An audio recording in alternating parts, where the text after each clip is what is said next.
The Chinese Exclusion Act, a shame to America's history. The Chinese Exclusion Act was passed in 1882, with the American workers all in for it, and China accepting it. The long exile of Chinese from America lasted for almost 6 decades, and in those 6 decades, no Chinese could come to America. Even after America let up and gave the Chinese access to its country, it only gave 105 visas per year, meaning only 105 new Chinese people could come to America each year. In 1965, the Chinese could finally freely come to America again, due to the civil rights movement that occurred. The Chinese Exclusion Act resolved the conflict of the Americans not liking the Chinese. It was also a compromise between the rising issue of immigration between China and America.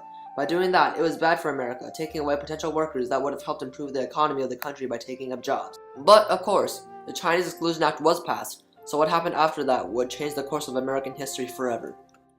It's 1849. The people in China are getting ready to venture to America. Hundreds upon thousands came for jobs, more specifically, gold mining and railroad building. It all started when James Wilson Marshall found gold in Sutter's Mill, California. The Americans just won the Mexican-American War, which gave them California, Texas, and some other states. James Marshall only found a few gold flakes, but it was enough to spark the California gold rush that attracted miners from all over the world. Chinese people are especially suited for this kind of work. They were diligent and hardworking from having experience from working in the fields. They were in poverty, so they accepted any pay that the contractors offered them, and thus they flooded the workforce with gold mining, railroad building, and agriculture. The Chinese were doing something called coolie labor, which was cheap labor that was very physically straining. They were paid very little, but they worked a lot. An example of coolie labor was the building of the Continental Railroad. The Chinese made up 80% of the people that were working on the Continental Railroad, the rest being Irish. They were paid very low wages, but they were working very hard. They came in the tens of thousands. The American workforce turned into a low-paying, hard-working, and foreign machine. So much to the point that the American people got outcompeted and unemployment rose in the American workers. Once the gold rush was over, the Chinese people stayed in America taking all other jobs. Because of this, they flocked the workforce and left no room for the American workers, who demanded more pay and less labor compared to the Chinese who didn't care about the pay, but just wanted to earn money. As the number of Chinese increased, the tensions between the American workers and the Chinese increased as well. More and more Americans were being outcompeted by the Chinese, and they didn't like it one bit. They claimed that the Chinese were contaminating their culture, and that they should be deported out. The American government was split between the two parties. Democrats were all in for deporting the Chinese, but the Republicans were more into free immigration. However, the Republicans were so sympathetic, so the government sent out diplomats to China in hopes to limit their immigration rate. It worked, such immigration was limited but not completely stopped. Riots broke out all over the West Coast, workers going on strike for better wages, safer working conditions, and shorter times. A new party rose out of the riots, the Working Men's Party. They had Dennis Kearney, an Irishman who was an immigrant himself, be the secretary of the Working Men's Association. Dennis Kearney campaigned against the Chinese constantly. He ended all his slogans with, "The Chinese must go." In the same way as the Chinese, the poor Irish were also deported after the Continental Railroad was done. In 1882, the workers' pleas were answered. The Chinese Exclusion Act was passed. Chester A. Arthur was the president at the time of the crisis. He was presented with the first version of the act, which was supposed to be lasting for 20 years. He vetoed the act because it was too harsh and it lasted for too long. Congress then gave him the new Chinese Exclusion Act, which was to last for 10 years, and it was signed this time. About 15,000 Chinese men got deported, leaving 85,000 in America.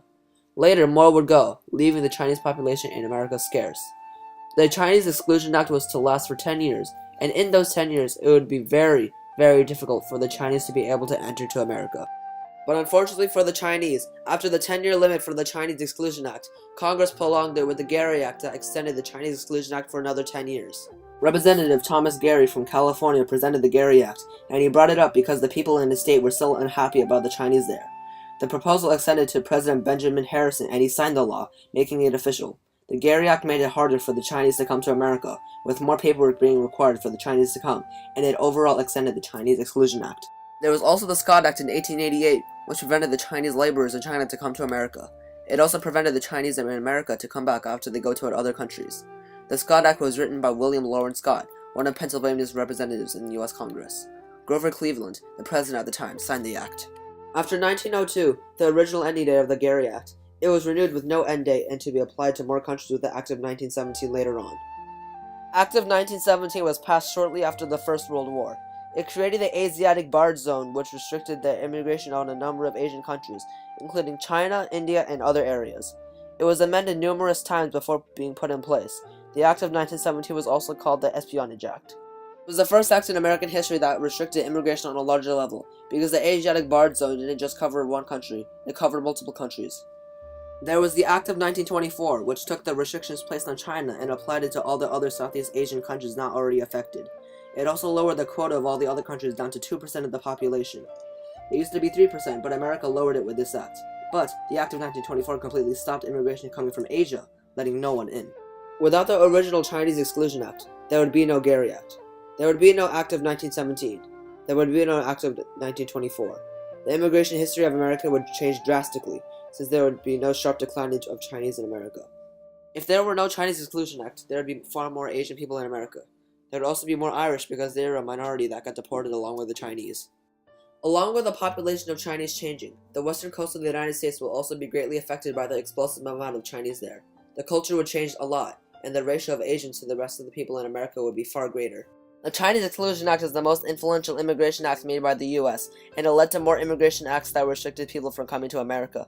The Act of 1924 was also a continuation of the Chinese Exclusion Act, but it spread the restrictions of the Chinese Exclusion Act to the rest of the Asian countries that were not already affected. Also, if the Asians continued to immigrate to America, the economy of America would boom, with the workers mining all the gold, all the infrastructures being built.